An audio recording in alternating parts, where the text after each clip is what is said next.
C'est un voyage dans une France restée longtemps silencieuse. Un pays où le métro ne passe pas,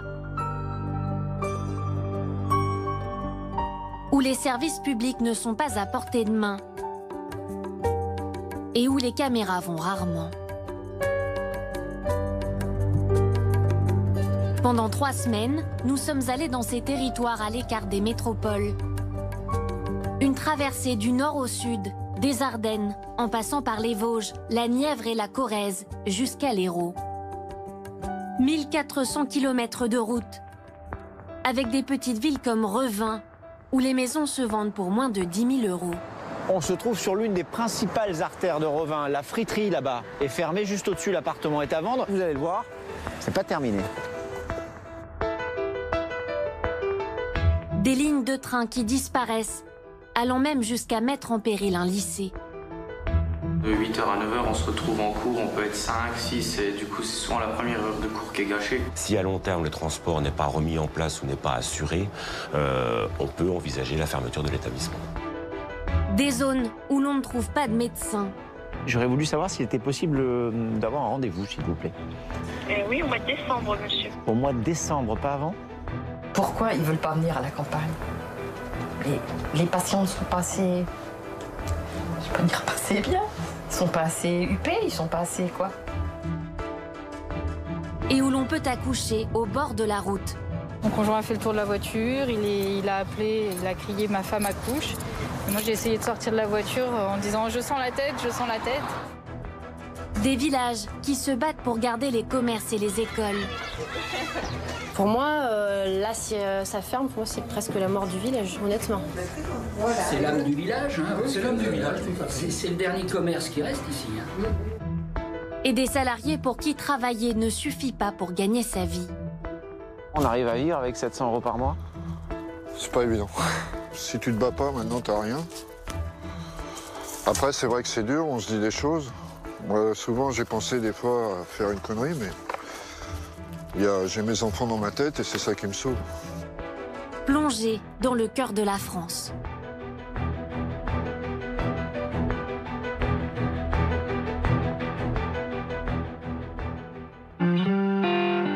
Notre voyage commence dans le nord-est du pays, à Revin, dans les Ardennes.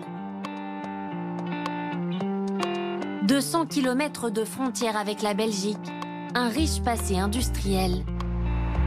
Les Ardennes font partie des 10 départements qui perdent le plus d'habitants.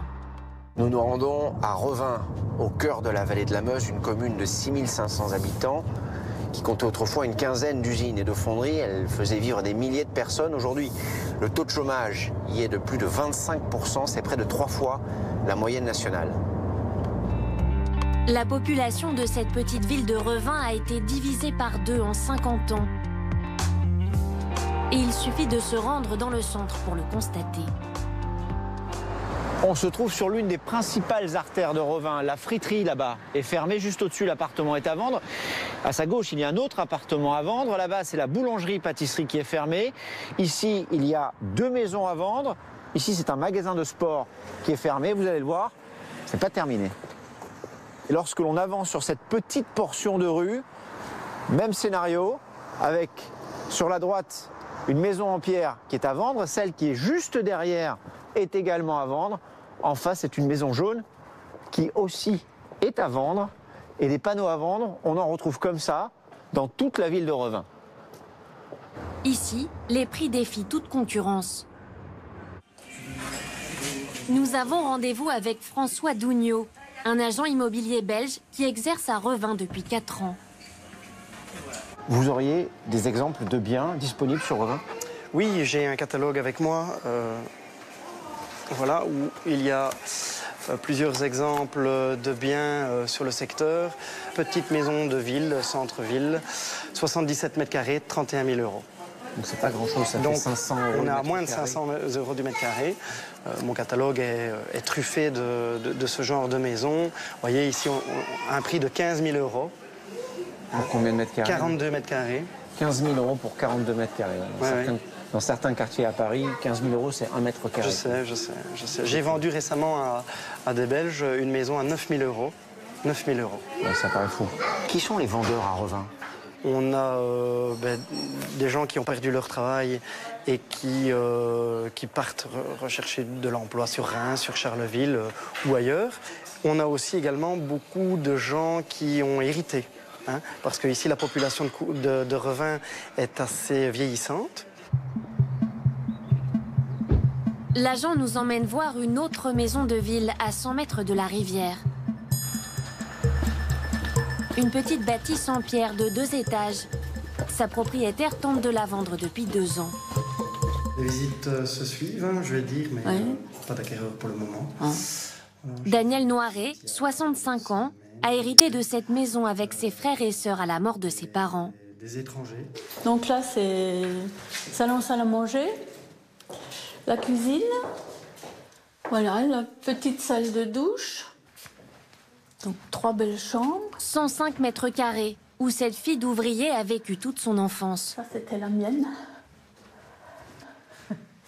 Daniel a du mal à la vendre, malgré son prix très bas. Actuellement, elle a 31 000. Quand on l'a confiée il y a 2 ans à M. Dougnaud, elle était à 36. Et on l'avait mise sur le Bon Coin une première fois à 40.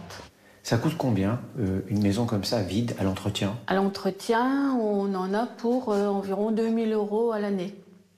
Alors 2 000 euros de eau, gaz, électricité, la taxe foncière, l'assurance. Ça fait un budget quand même. Ça fait un budget, oui. Pour une maison vide? Pour une maison vide. Pour s'en débarrasser au plus vite, Daniel se dit prêt à la brader.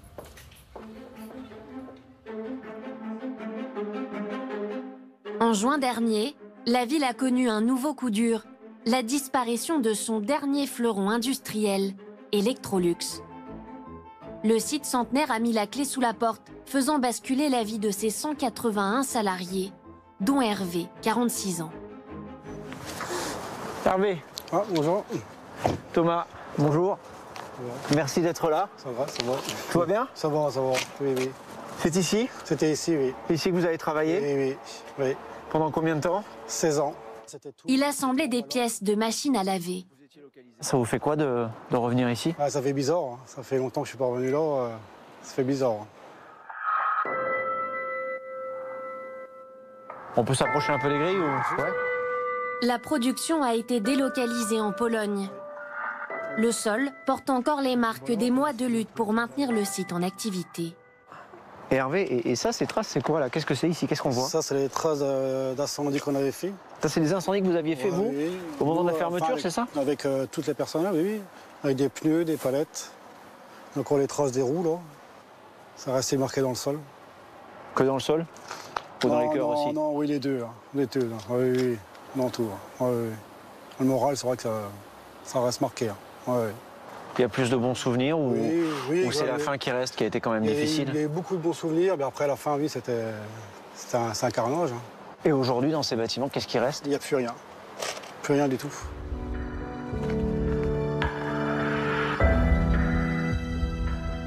Comme ses collègues, Hervé est parti avec des indemnités. 2 300 € par année d'ancienneté, plus 1 an de salaire brut.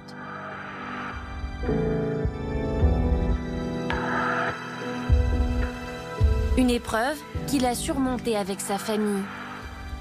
L'ancien salarié de 46 ans habite avec son épouse Marie, femme de ménage dans un lycée, dans cette maison qu'ils ont achetée à crédit en 2005.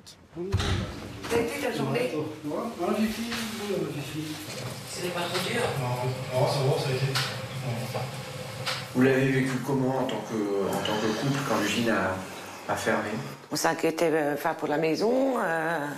L'avenir, on s'est retrouvé si, travail. Si on peut plus payer la maison, ça joue surtout, quoi, le moral. Dormir, aller retravailler, puis au boulot, ça va pas. Parce qu'on s'inquiète pour son mari. Ouais, on n'en parle pas, en fait. Hein. Non. On n'en parle à personne. Vous aviez honte? Un peu quand même, ouais. Perdre mon emploi, j'avais un peu honte aussi, ouais.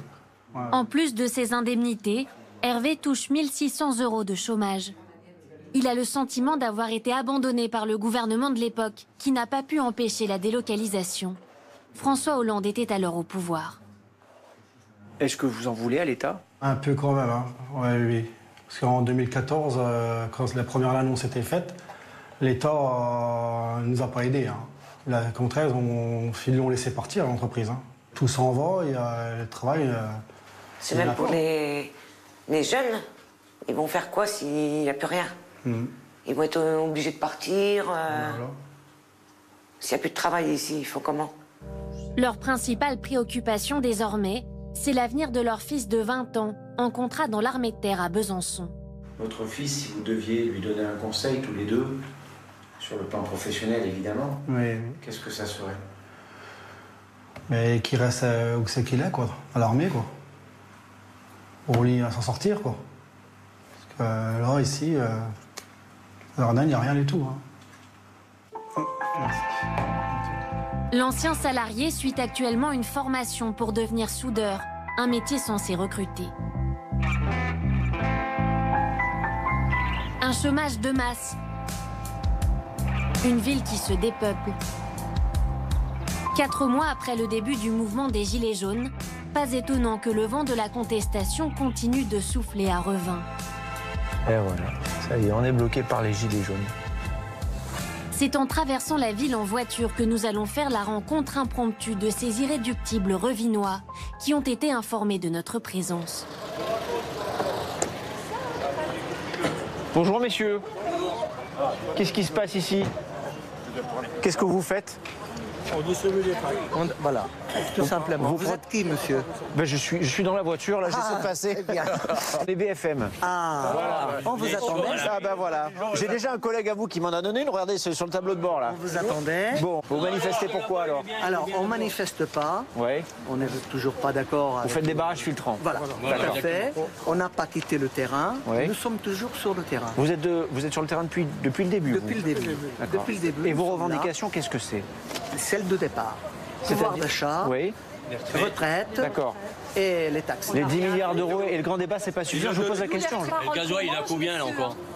Le gasoil, il a encore augmenté. Donc c'est toujours une question de pouvoir d'achat avant tout pour vous. Pouvoir d'achat avant tout. Tout à fait. Bon, et donc vous êtes prêt à aller jusqu'au bout, jusqu'à ce que vous obteniez ce que vous demandez. Tant qu'on n'aura pas une réponse, on n'arrêtera pas. D'accord. Bon, est-ce qu'on peut y aller nous quand même?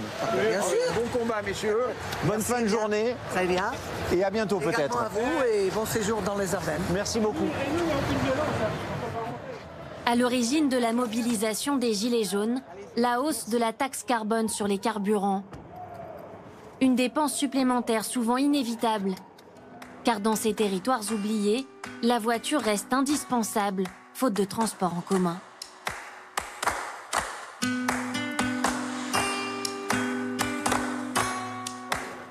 Pour comprendre la situation, nous allons nous rendre à notre prochaine destination en train.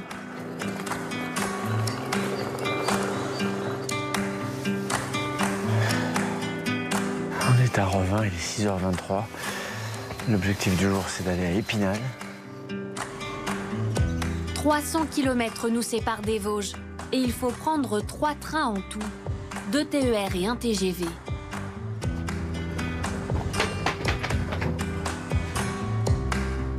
Et avec des changements de parfois quelques minutes seulement, ça peut vite devenir compliqué. Bon là c'est le moment où j'ai 3 minutes pour changer de train. Surtout quand le TER a du retard. Vous de ne rien oublier.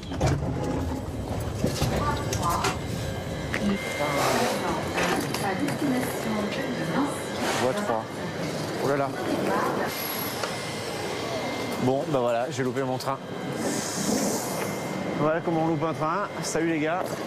2 minutes de retard, merci.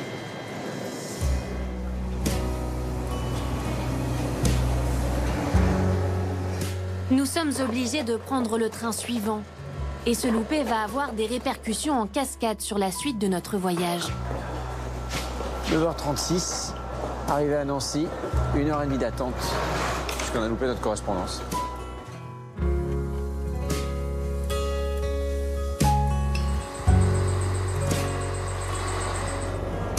« 5h30 plus tard, Nous voilà enfin à Épinal. En voiture, le même trajet nous aurait pris 1h30 de moins. Le train nous a par ailleurs coûté 100 €. C'est 3 fois plus qu'avec notre véhicule.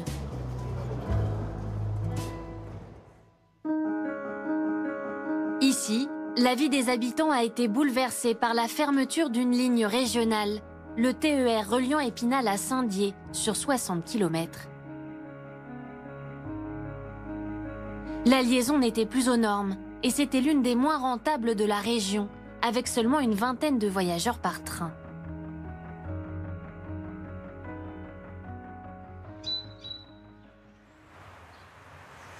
Depuis le mois de décembre, Isabelle Noël, 56 ans, se lève une demi-heure plus tôt, à 4h50 du matin.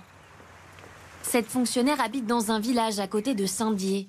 Elle empruntait jusqu'ici le train pour aller travailler à Épinal, à 50 km de là. Là, aujourd'hui, ça a bien gelé. Hein. Ça réveille un peu quand même. Ah, ça réveille. Ça fait les muscles aussi. Comme avant, elle se rend à la gare la plus proche, à 3 km de là. C'est la ceinture. Mais depuis qu'il n'y a plus de train, c'est pour y prendre un car de substitution. Bon, ça va, l'heure est bonne hein, pour le départ. Bon, à part si je tombe sur un camion, ce qui m'est déjà arrivé. Donc, quelquefois, il y en a qui roulent très lentement. Et voilà. Moi, je suis pressée par mon horaire.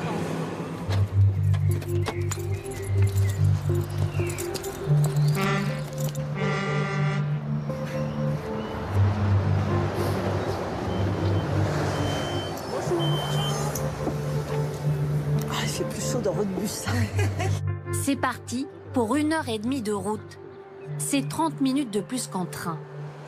Auparavant, il y avait 1 heure de trajet en gros. Et à présent, c'est entre 1h30 et 1h45. Ça dépend des conditions de circulation et des conditions climatiques. Ça réduit mon temps à la maison, ça c'est sûr. Plus de 3 heures de trajet par jour pour aller travailler. L'abonnement SNCF lui coûte chaque mois 94 €, mais la moitié est prise en charge par son employeur. Une économie non négligeable pour Isabelle, qui gagne environ 1 800 € par mois. Isabelle, est-ce que vous avez pensé à déménager? Oui, j'avais pensé, mais bon, moi je suis près de ma mère, près de ma fille. Voilà, j'ai des attaches. Et puis j'aime bien l'endroit où j'habite. C'est un endroit où il fait bon vivre, voilà. Et les salariés comme Isabelle ne sont pas les seuls à être pénalisés.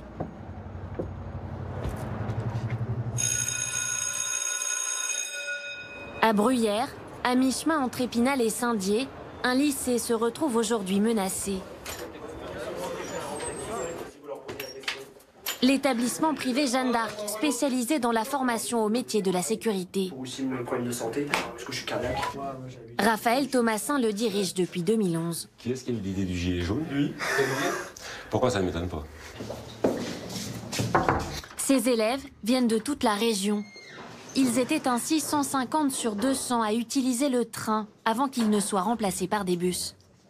Depuis 3 mois, venir en cours est devenu un parcours du combattant. Bien, donc là on est là pour voir, il me semble qu'il y a un certain nombre d'élèves qui ont des soucis par rapport au transport depuis que le train a été supprimé et que les bus ont été mis en place. Je prends un bus pour aller jusqu'à Épinal et de Épinal à Bruyères je prends le bus qui remplace le train.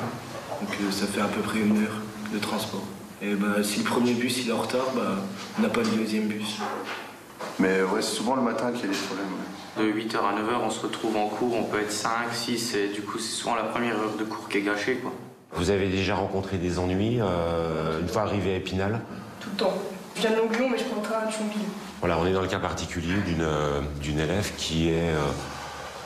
allez, bien 300 km d'ici, donc à peu près.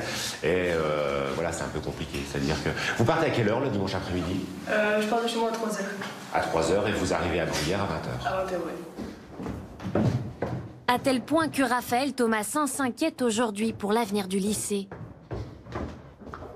On ne peut pas recruter uniquement sur Bruyères, qui est une petite ville. Si à long terme le transport n'est pas remis en place ou n'est pas assuré, on peut envisager la fermeture de l'établissement.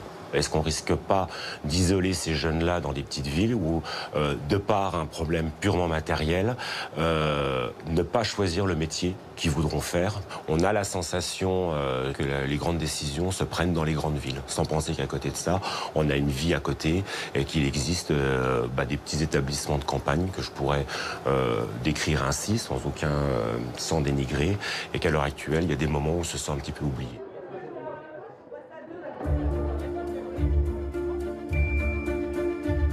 Dans cette France des oubliés, tout paraît parfois plus compliqué. Les transports, mais aussi l'accès aux soins.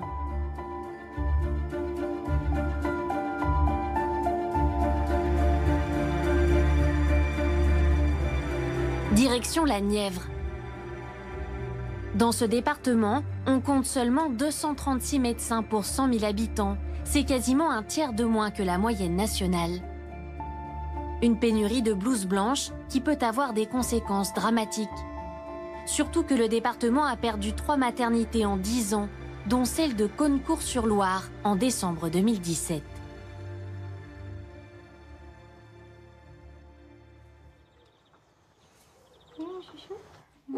Nous avons rendez-vous avec Christelle Cervero, 33 ans. Elle habite avec son mari et ses 2 enfants dans le petit village de Saint-Gemme en Sancerrois, à 20 km de Caunecourt-sur-Loire. Pas envie d'être qu'avec maman là. C'est votre dernier? Oui, c'est mon dernier, oui. Il s'appelle comment? Il s'appelle Com. Il est né dans quelles conditions? Ah, dans des conditions pas anodines, on va dire.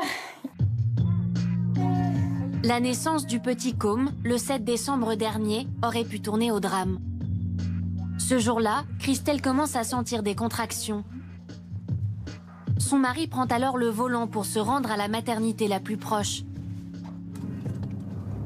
Là, on va aller voir là où Com il est né. Mais depuis que celle de Caunecourt-sur-Loire a fermé, il faut aller à Bourges, à 45 minutes de chez eux. Très vite, le couple se rend compte qu'il n'y arrivera pas à temps. Là, je commençais à sentir la tête et là, on commence à stresser. Et j'avais la clinique au bout du fil, en train de leur dire j'y arriverai pas jusqu'au bout, j'arriverai pas jusqu'au bout. Dans la voiture, il y avait déjà la douleur. Comment vous avez fait? On gère, on gère les contractions, on souffle. Puis on crie, ça fait du bien. On crie sur la personne qu'on a au bout du fil. Du coup, vous avez crié sur les opérateurs du SAMU? J'ai passé mon conjoint parce que quand j'ai eu le SAMU, j'arrivais plus à parler en fait. Les contractions étaient trop fortes. Ils vont rouler 27 km. Donc j'avoue qu'on n'a pas respecté beaucoup de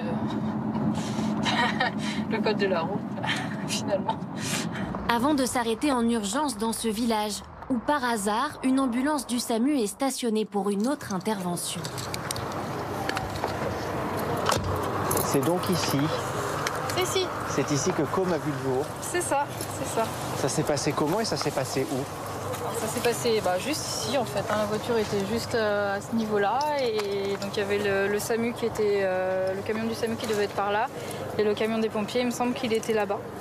Donc on est descendu et les secouristes étaient au niveau du chemin. Donc mon conjoint a fait le tour de la voiture. Il a appelé, il a crié ma femme accouche. Et moi j'ai essayé de sortir de la voiture en disant je sens la tête, je sens la tête. Ils ont eu le temps de me faire monter, que j'ai eu la contraction, que j'ai poussé et que la tête est sortie. Un petit miracle, car Com est né avec le cordon ombilical autour du cou. Si Christelle en parle aujourd'hui avec le sourire, cette complication aurait pu s'avérer mortelle pour le nourrisson sans intervention médicale. Il commence sa vie en faisant pas comme les autres, voilà. Il a envie d'être atypique cet enfant. Voilà. On s'est dit, on va peut-être les prévenir. Il est d'ailleurs le premier bébé à naître dans cette commune depuis 1959. En France, 326 000 femmes vivent à plus de 45 minutes de leur lieu d'accouchement. À Caunecourt-sur-Loire, la ville qui a perdu sa maternité en décembre 2017, Aurélie Léhé se rend ce jour-là chez une sage-femme libérale. Bonjour. Bonjour Madame Léhé. Merci. Quelque chose à me signaler depuis la dernière fois qu'on s'est vu? Non, tout va bien. Enceinte de 4 mois, elle attend son deuxième enfant. Nous sommes donc aujourd'hui à 19 semaines et demie. Ok. Si jamais vous avez des contractions très violentes, rapidement, qui vous coupent le souffle, je pense qu'il faut d'emblée appeler directement le 15 ou les pompiers, plutôt que de prendre la route de vous-même. La maternité privée pratiquait un peu plus de 300 accouchements par an seulement. Officiellement, elle n'a pas fermé pour des raisons économiques, mais pour des problèmes de sécurité des patientes, car elle manquait notamment de personnel. Un argument incompréhensible pour la sage-femme. Elle y a elle-même travaillé en tant que vacataire. Ça fonctionnait très bien, donc j'ai pas le sentiment, moi, que ce soit la vraie raison de cette fermeture de maternité. Donc pour vous, c'est quoi la raison? Économique. Je pense qu'on ferme les maternités pour faire des économies sur le plan de la santé, en général. Une maternité, ça rapporte pas d'argent. Ça en coûte. La fermeture de la maternité de Caunes est un coup dur pour Aurélie. Merci. Au revoir. Au revoir. C'est là qu'elle avait donné naissance à sa fille aînée. L'établissement était à 10 minutes de chez elle. Désormais, il faut se rendre à Nevers, à 50 km. Zoé! Cette toiletteuse pour chiens habite ici avec Patrick, employé dans une imprimerie. T'es prête? On y va, attention giga. Voilà, c'est bon. Aujourd'hui, la peur d'Aurélie, c'est d'accoucher dans les embouteillages. Moi, j'ai mon accouchement qui est prévu pour les vacances d'été. Donc les vacances d'été, il y a beaucoup plus de monde que là, en plein hiver, printemps maintenant, en plein printemps où il y a beaucoup moins de monde. Donc c'est vraiment 40 minutes si tout va bien, s'il n'y a pas de monde, mais on peut très vite monter à 1h15, 1h30 s'il y a du monde, si ça circule pas. Voilà. Cette mère de 31 ans ne comprend pas qu'on ferme des maternités, malgré les problèmes de sécurité mis en avant par les autorités. On voit quand même, c'est marqué assez régulièrement, que les Français font de moins en moins de bébés, que la population est vieillissante. En même temps, donnez-nous les moyens aussi de faire des bébés correctement, sereinement. C'est beaucoup de stress, beaucoup de colère, parce que nous les femmes, on voudrait pouvoir accoucher normalement et puis avoir le choix, parce que c'est bien, ils ferment les maternités, mais à côté de ça, on nous propose rien d'autre. C'est qui ça? C'est moi. Un centre périnatal a depuis été mis en place à Caunecourt-sur-Loire pour accompagner les futures mamans. En France, 2/3 des maternités ont disparu en 40 ans. Et le problème de l'accès aux soins ne touche pas que les femmes enceintes. 60% des communes de la Nièvre sont considérées comme des déserts médicaux. Pour le vérifier, nous avons tenté de prendre rendez-vous chez l'un des 12 ophtalmologistes du département, répertoriés dans les pages jaunes. Et la tâche est loin d'être aisée. Bonjour, vous êtes bien au cabinet d'ophtalmologie du docteur. C'est fermé. Toutes les lignes de votre correspondant sont occupées. La boîte vocale de votre correspondant est pleine. Bonjour, le cabinet est fermé jusqu'au 1er avril. Orange vous informe que le numéro demandé n'est pas attribué. De mieux en mieux. Bonjour. Cabinet médical, bonjour. Oui, j'aurais voulu savoir s'il était possible d'avoir un rendez-vous, s'il vous plaît. Oui, au mois de décembre, monsieur. Au mois de décembre, pas avant? C'est vrai qu'on est au mois de mars, donc... Oui, mais j'ai peur qu'on vous réponde la même chose à chaque fois. 9 mois d'attente pour une consultation, alors que le délai moyen est de 3 mois en France. Et ce manque de médecins ne touche pas que les spécialistes. La Nièvre a perdu 1/3 de ses généralistes ces 15 dernières années.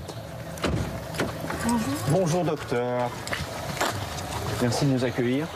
C'est avec plaisir. Le docteur Séverine Garin-Beauvais, 39 ans, s'est installé dans le village de Pougny en 2014. Donc pour vous, là, maintenant, c'est le début d'une très longue journée. Voilà, une journée bien chargée. Je vous suis. Près de 11 heures de travail par jour, jusqu'à 35 patients. Ce matin, le cabinet est à peine ouvert que la salle d'attente se remplit déjà. Madame Morizet. Bonjour. Ah oui. Bonjour. quoi de neuf depuis la dernière fois? Je vais aller voir mon petit chirurgien préféré. Oui. Allez, on va prendre l'attention. J'ai le petit papier là pour bien. La petite liste. Ici, hormis les cas d'urgence, il faut 3 mois pour obtenir un rendez-vous. Tout le monde dit, bah oui, mais on peut pas venir à Pougny, il n'y a plus de place. Oui, il manque de médecins partout autour. Il n'y a pas que la commune. Il n'y a pas que la commune de Pougny. Pourquoi ils ne veulent pas venir à la campagne? Les patients ne sont pas assez... Je peux pas dire pas assez bien. Ils sont pas assez huppés, ils sont pas assez quoi? Intelligents. Je sais pas quoi. Ils sont malades comme tout le monde. On aurait peut-être dû habiter Cannes ou Marseille, ou voilà. Hein, y a pas de souci. On habite Pougny. Comment on gère cette pénurie de médecins quand on est patient? On essaye de ne pas être malade. Comment vous expliquez justement cette réticence des jeunes médecins à venir s'installer dans les communes rurales? Ce qu'il y a, c'est qu'il y a de la place partout et ils ne peuvent pas être partout, les jeunes médecins. Je pense qu'il en manque aussi dans les villes, il en manque de partout. Et s'ils ne vont pas dans certaines zones, c'est peut-être parce qu'ils ne les connaissent pas aussi. Donc le petit carton pour le prochain rendez-vous. Pour pouvoir faire face à la demande, le docteur recherche activement un associé.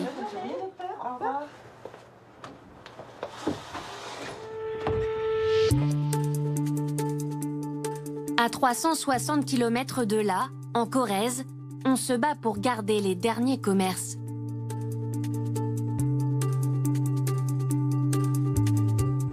Dans ce département, la moitié de la population vit dans des communes de moins de 2000 habitants.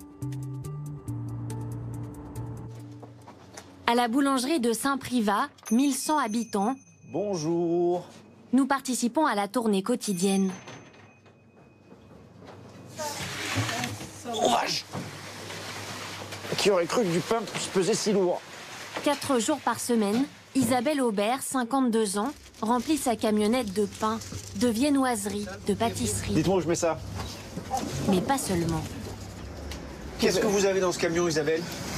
Des pâtes, des gâteaux, des produits d'entretien, des conserves, des produits pour les chats, du sucre, du café, des farines. C'est pas un camion, c'est un supermarché que vous avez là. C'est du dépannage, parce qu'en tournée, c'est beaucoup de personnes âgées qui ont des fois plus de moyens de transport, qui attendent qu'on passe pour faire leur course. Allez-y. Ah, je rentre? Oui, allez-y. Allez, je rentre. Allez, en route, mauvaise troupe. C'est parti pour une tournée de 8 heures. Ah, ça passe juste là quand même, hein? Oui, il faut faire attention. Ouais. Depuis 23 ans, cet employé parcourt chaque jour plus de 100 km à la rencontre des clients des villages voisins qui ont perdu leur boulangerie. Là, votre client, qui c'est? C'est Madame Parsoir. Ah, vous connaissez tout le monde, hein? Ouais. Bon, ben, on va descendre alors. Allez, je vous accompagne. Ah, ça, c'est la surprise. Bon, alors, comment tu vas? Ça va, Mauricette. Heureusement qu'elle est là, et puis quand je suis pas là, elle me laisse le pain. Alors je sais quand je reviens, j'ai mon pain frais. C'est essentiel, Isabelle, pour vous? Ah, je pense bien, oui. Je pense bien. Puis elle nous dit les nouvelles, des fois pas toujours bonnes. Oui. Enfin, on se plaît bien de la voir. Elle est, comme d'habitude, tu donnes bonjour aux parents. Oui, d'accord, j'y manque pas. Allez, à mardi. À mardi. Bonne journée. Bonne journée à toi. Bonne journée, madame. Au revoir. Au revoir. Et voilà, et on repart. Allez. Ce jour-là, Isabelle va ainsi servir une 50aine de clients. Une activité non rentable d'après le patron de la boulangerie, qui maintient malgré tout ce service de proximité. Moi j'aime bien ça, c'est le contact, c'est après si on passe pas, qui va les servir? Il n'y a plus de commerce. C'est là où je passe, il n'y a aucune épicerie. Tout a été fermé. Isabelle n'est pas la seule à maintenir le lien social. Super. Allez hop. Le village voisin de Darazac a lui aussi sa petite star. Et elle ne fait pas son âge. Céline Brajou a 81 ans. Bonjour. Bonjour, madame. Je vois que Jeannette vient pas, vous me donnerez une baguette pour elle. Une baguette pour elle. Oui, bien cuit. Oui. Celle qui aurait dû prendre sa retraite il y a 20 ans tient toujours le dernier commerce de la commune. C'est le seul café du village? Ah, c'est le seul. Et je pense que ça sera le dernier aussi. Ah oui, carrément. Vous avez ce commerce depuis quand? Moi, personnellement, je l'ai... Il y a 55 ans, je suis. À tout à l'heure, madame. Dans le café de Céline, pas d'horaire d'ouverture. Les habitués viennent frapper à la porte. J'en ai plus, je repars. Ce jour-là, prévenus de notre visite, ils sont venus en nombre se retrouver autour du comptoir en formica. C'est quoi les habitudes ici? J'entends dire comme d'habitude. Et chacun paye sa petite tournée. Le petit tiers de 11h30, quoi. Il y a 45 ans, Céline Brajou a repris ce café alors tenu par ses beaux-parents. L'établissement a même reçu une célébrité. Jacques Chirac est venu manger la tête de veau. C'était quand? Il a bu un coup à ce compte. C'était en 83. Et ça, c'est vieux, ça. Depuis la mort de son mari, elle continue à servir pour son plaisir et celui de ses clients, car elle rentre tout juste dans ses frais. C'est important d'avoir un café comme ça ici au village? Ah oui. Ah bah oui. Pourquoi? C'est l'âme de l'amitié. C'est l'âme du village. Hein. C'est l'âme du village. C'est le dernier commerce qui reste ici. Hein. On est loin de tout ici. On est loin de tout maintenant. Il s'est fait un creux qui a fait partir les gens, les jeunes, et puis maintenant pour rattraper, ça ne sera pas commode.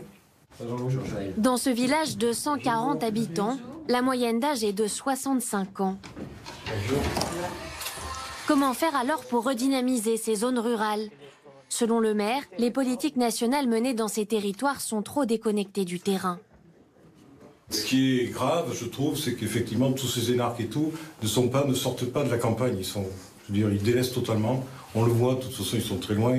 Quand ils font les lois, ils sont très loin du terrain. Et ça, c'est pas bien, quoi. Il faudrait effectivement que ce soit un petit peu des gens qui viennent vivre chez nous, hein, quelque part. Et puis après, ils pourraient effectivement faire et revoir un petit peu leur copie. On a un maire qui est pas trop mal. Alors après, le reste, on verra bien. C'est ça, on bloque la place, on est capable. Messieurs, dames, à la vôtre. Santé à tout le monde. Santé à tous, merci. À quelques kilomètres de là, le village de Riac défend son dernier rempart contre la désertification. L'école. Chana, laisse la poussière, c'est pas grave. Depuis 4 ans, Audrey Bornet dirige cet établissement scolaire. Ça partira pas de toute façon. Qu'est-ce que t'as mis, Kylian, dedans? Avec sa collègue, elle s'occupe de 27 élèves âgés de 2 à 11 ans. Chaque récréation, on les fait tous ensemble, parce que bon, c'est plus sympa. Déjà qu'on n'est pas nombreux, donc du coup, on les met tous ensemble. Voilà, donc on est parti pour une demi-heure de récré pour les petits et un quart d'heure pour les grands. Allez, c'est parti. Les 2 enseignantes se sont répartis les niveaux. Chana et Maëva, vous pouvez aller boire. Là, c'est ma première classe, donc dans cette classe, je privilégie les maternelles. Ma deuxième classe, donc là, les CP, comme je vous disais, le coin bibliothèque. Toute la journée, on court. Voilà. On fait d'une classe à l'autre, je vais un peu là, je vais là. C'est sportif? Oui. D'accord. Mais c'est bien. On s'ennuie pas, j'ai pas le temps de m'asseoir. Une organisation bien rodée qui est aujourd'hui menacée. Pour être maintenue, l'école vient de fusionner avec celle de la commune voisine. Mais si l'établissement continue à perdre des élèves d'ici 2 ans, c'est la fermeture assurée. Dans celui qui est brouillon, ça changera. Celui qui est brouillon. Ça me rend triste. Enfin, je veux dire, moi, ça fait 4 ans que je suis là. Les enfants, il y en a, ça fait des années qu'ils sont là. Je me dis, c'est tellement dommage d'aller perdre des petites écoles qui nous apportent tellement. C'est aussi perdre, je sais pas comment dire, l'avenir de cette commune. C'est ces jeunes-là qui vont disparaître, ils vont aller dans d'autres grandes communes, ils ne reviendront pas. Pour moi, là, si ça ferme, pour moi, c'est presque la mort du village, honnêtement. C'est le seul endroit ici où il y a de la vie. Vous vous rappelez d'objets qui coulent ou d'objets qui flottent? La Corrèze a perdu plus de 1000 élèves en 4 ans. Et pour les familles qui ont choisi de rester dans ces territoires ruraux, le quotidien n'est pas toujours simple. Bonjour. À Riac, la petite Héloïse, 8 ans, rentre tous les jours de l'école en bus. Ses parents, Sébastien et Delphine Lafarge, sont agriculteurs et aides médico-psychologiques. Ils ont toujours vécu dans la région. C'est bien passé ? Une qualité de vie qu'ils apprécient, sauf lorsqu'il faut passer un coup de fil depuis son portable. Vos téléphones, par exemple, est-ce qu'ils fonctionnent? Là, dans la maison, non. Démonstration. Si vous n'êtes pas pressé, on va se décaler vers la porte. On vous suit. Et normalement, on devrait avoir du réseau. Il faut combien de temps? Ça dépend le temps. Des fois, ça passe même pas. Je suis obligé de me décaler vraiment dans ma pelouse. Ça y est. On vient d'avoir une barre. Donc, et c'est tout le temps comme ça? C'est tout le temps comme ça. Vous trouvez ça normal? Ah non, pas du tout. Mais on se plaint. Mais, et je pense que c'est de pire en pire. Mais il y a tellement peu de personnes chez nous que ça les intéresse pas forcément, quoi. En France, 541 communes se trouvent ainsi dans des zones blanches. T'auras une bonne note du coup, là, si tu fais tes devoirs le vendredi soir. Au-delà du réseau, ce père de famille s'interroge sur l'avenir de ses enfants dans la région. Je pense qu'ils veulent rester vivre chez nous, ça sera très très compliqué. Déjà trouver un homme ou une femme pour rester vivre chez nous déjà. Et après pour élever des enfants, quand il n'y a plus d'école et tout, ça devient compliqué. Vous avez peur que les campagnes meurent à force? Mais ils font tout pour. Ils font tout pour qu'elles meurent. Les services publics s'en vont après l'autre. On a l'impression qu'ils veulent fermer nos campagnes parce qu'ils veulent nous rassembler dans les villes. C'est l'impression que j'ai, moi, je sais pas. Ah voilà. Bye. Ciao. Au revoir. À bientôt. La plus grande ville du département se trouve à 73 km de là. C'est Brive-la-Gaillarde, 47 000 habitants. C'est là que nous avons rendez-vous pour aller à notre dernière étape, Béziers, en covoiturage. Bonjour. Bonjour monsieur. Thomas. Soké Sarah. Nous sommes rentrés en contact avec Soké Sarah via un site internet. Je suis là, on peut y aller quand vous voulez. Il n'y a pas de souci. Allez, c'est parti. Ce jour-là, ce pompier professionnel de 52 ans revient d'une formation en Dordogne, à 800 km de chez lui, dans les Alpes de Haute-Provence. Soké Sarah, vous faites ça souvent, le covoiturage? Alors, le covoiturage, je l'utilise lorsque je dois faire de longues distances. Ça me permet que le voyage se passe un peu plus vite. Deuxième sortie. Chaque année, plus de 11 millions de trajets sont ainsi effectués en covoiturage. Et ben là, on va sortir à la sortie Montgiscard là, pour aller récupérer l'autre personne. Bonjour. Cette jeune femme sans emploi rentre chez elle dans les Alpes de Haute-Provence après un séjour chez une amie. Avoir deux personnes comme ça permet quand même de rentabiliser le trajet, quoi. Ça permet de discuter, de garder l'éveil, de ne pas trop polluer et puis en même temps de diminuer les coûts et que ça donne aussi aux gens qui n'ont pas la possibilité de se déplacer, de faire des grands trajets, de pouvoir le faire, quoi. À la fin de son voyage, Soké Sarah aura dépensé 133 € pour ses frais de péage et de carburant. J'espère que vous avez fait un bon trajet. C'était un très bon trajet, merci de nous avoir accompagnés jusqu'ici. Mais avec les contributions de notre équipe et de la troisième passagère, il va récupérer 106 €. Des économies qui peuvent s'avérer cruciales quand chaque euro compte.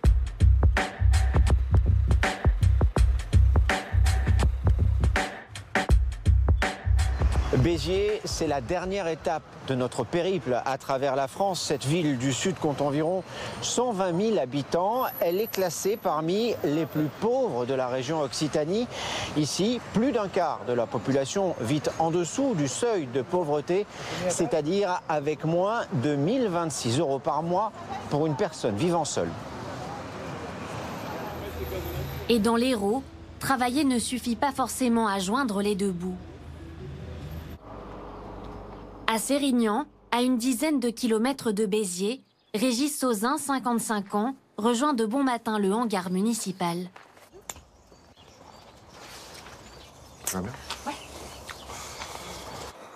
Depuis le mois de décembre, ce père célibataire de 3 enfants est chargé de l'entretien du cimetière. Ça y est, Régis, c'est parti. Un contrat aidé de 20 heures par semaine qui lui rapporte 680 € par mois. Là, le cimetière de Sérignan, le vieux cimetière. Là, c'est l'entrée du cimetière. C'est la première partie.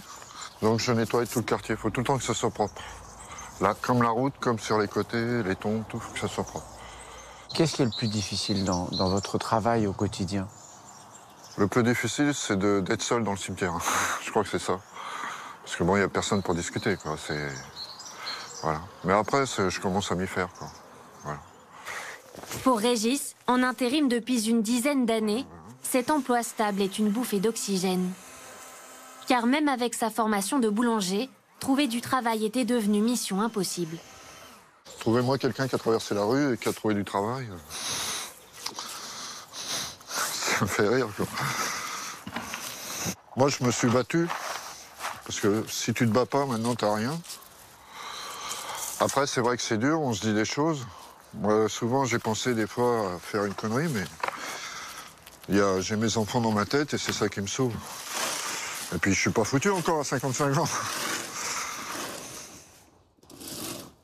Il aimerait pouvoir travailler plus, car avec un salaire d'à peine 700 € et quelques 200 € de prime d'activité, difficile de ne pas finir le mois dans le rouge.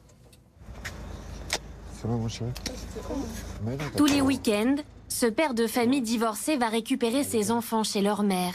Ça a été hier l'école? Ouais, jeudi, j'ai la remise des bulletins. D'accord. Régis fait attention à chaque dépense, à commencer par la plus importante, les courses. Il vous faut des chips, tu sais, pas cher. Son budget maximum, 200 € par mois. Bah attends, je regarde les points. Les petits points. Ouais. Ça, c'est pas trop cher. Hein. Vous faites attention à tout? Ouais, je fais attention à tous les prix. Ouais. Ouais, c'est obligé. D'autant qu'avec les enfants, les tentations sont nombreuses dans les rayons. Vous voulez quoi comme gâteau pour ce week-end? Tu veux quoi, Ryan? Hein? Ouais, ils sont chers. Là, sur la quantité, il y en a plus. Là. Ça, et peut-être un aux fraises, non? Parce que ta sœur, pour 3 jours, voilà. Ah, vous manquez de rien? Bah ouais. Ils manquent de rien quand ils viennent. Ouais. Le caddie est loin d'être rempli, mais Régis a de quoi manger pour le week-end avec ses 3 enfants. Vous en avez eu pour combien? Exactement, on en a eu pour 26 €. C'est raisonnable? Ouais, c'est raisonnable, donc la prochaine fois, on fera un peu plus de courses. Si le budget reste serré, cet ancien intérimaire espère en avoir fini avec la galère. Il y a 5 ans, comme il n'arrivait plus à s'en sortir, il a fait appel au secours populaire. Il continue d'ailleurs à y déjeuner tous les jours de la semaine. Allez, j'ai le droit à mon gros pot de mayonnaise. Hein? Ah, touche pas. Autour de la table, bénévoles et bénéficiaires se mélangent. Aujourd'hui, vous êtes bénévole ou bénéficiaire? Je suis bénéficiaire et bénévole. Les deux. Les deux. Vous êtes arrivé ici comment? Vous avez décidé de... Comment on franchit le pas de se dire, bon, bah, là, j'ai besoin d'aide? On est au chômage, après on devient au RSA, et au RSA, on n'y arrive plus. On n'arrive plus à payer ses factures, on n'arrive plus... Voilà, c'est comme ça qu'on descend. La première fois, vous aviez eu honte? Bien sûr, ouais, je pense que je suis pas le seul, c'est quand on a essayé de travailler toute sa vie, de s'en sortir, et d'un seul coup, on se retrouve avec rien, quoi. On est obligé de passer par là, quoi. Allez, bon appétit à tout le monde. Eh ben, bon appétit à tout le monde. Comme Régis, près de 6000 personnes ont fait appel au secours populaire de Béziers en 2018. C'est 10% de plus que l'année précédente. Malheureusement, on doit toujours serrer la ceinture, on doit toujours faire attention. Mais la vie, elle veut ça maintenant. On ne peut plus se permettre de faire des erreurs de parcours. Si on fait une erreur de parcours, ben, malheureusement, ça ne pardonne pas. C'est surtout des fois de la colère qui reste parce qu'on a beau travailler, on a beau essayer de s'en sortir, on n'y arrive pas. 1 200 000 Français sont en contrat précaire, en intérim ou en CDD de moins de 3 mois. Séverine, elle aussi, enchaîne les petits boulots. Quand nous la rencontrons, cette esthéticienne de 31 ans vient de finir une journée d'essai dans un institut de beauté. Ça s'est passé comment cette journée? Cette journée s'est très bien passée, plutôt prometteuse. La patronne vraiment a compris mon désir de travailler, a vu que j'étais motivée. On lui propose un CDD à mi-temps, payé au SMIC. Il y a 6 ans, elle a dû fermer son salon car elle n'arrivait plus à se verser de salaire. En 7 ans et demi, j'ai pris que 3 mois de congé. Plus vous faites de chiffres, plus vous êtes taxé. Et après, c'est une spirale et puis on est pris à la gorge. Depuis, cette titulaire d'un CAP d'esthéticienne a envoyé des dizaines de CV. Donc là, vous avez mon CV. Et là, vous avez les différents contrats. Je pars très tôt le matin et je passe, la dernière fois, j'ai été dans un centre commercial et j'ai fait toutes les boutiques. Et qu'est-ce qu'on vous dit quand vous montrez votre CV? Qu'est-ce qu'on me dit? Merci, je vous recontacterai si ça me convient. Et si on vous recontacte? Rarement, très rarement. Les moments de découragement, c'est quand vous dites, effectivement, au mois d'avril, j'arrive à la fin de mes indemnités, comment je vais faire? J'ai un loyer, j'ai des charges, comment je vais faire? Mais dans la vie compliquée de Séverine, il y a aussi eu récemment une belle histoire. Pour en savoir plus, elle nous a donné rendez-vous au péage de Bessan. C'est là que les gilets jaunes de la région se réunissent. C'est aussi là que Séverine retrouve son amoureux. Messieurs, dames, bonjour. Bonjour. Quentin, 20 ans. Il est saisonnier dans la restauration. Vous vous êtes rencontrés comment? Alors ça s'est passé un samedi lors d'une manifestation à Béziers. De toute la journée, je la regardais et puis donc de temps en temps elle me regardait. Puis on n'arrivait pas, quand on se regardait dans les yeux, on n'arrivait pas à se lâcher. Puis voilà, ça s'est fait tout naturellement. Vous avez tout de suite eu? Ah oui, moi quand je l'ai regardé, j'ai dit c'est la bonne. Un coup de cœur en jaune. Un coup de foudre en jaune. C'est grâce à ce mouvement que vous vous êtes rencontrés tous les deux. Ouais. Votre avenir d'amoureux, vous le voyez comment? Ah comme le mouvement des Gilets jaunes, on lâche rien. Quoi qu'il se passe, quoi qu'on fasse, on restera ensemble et puis on se battra tous les deux pour survivre. Depuis notre tournage, le couple continue à se mobiliser. Et l'essai de Séverine dans un institut de beauté s'est révélé concluant. Elle a été prolongée pour 2 mois.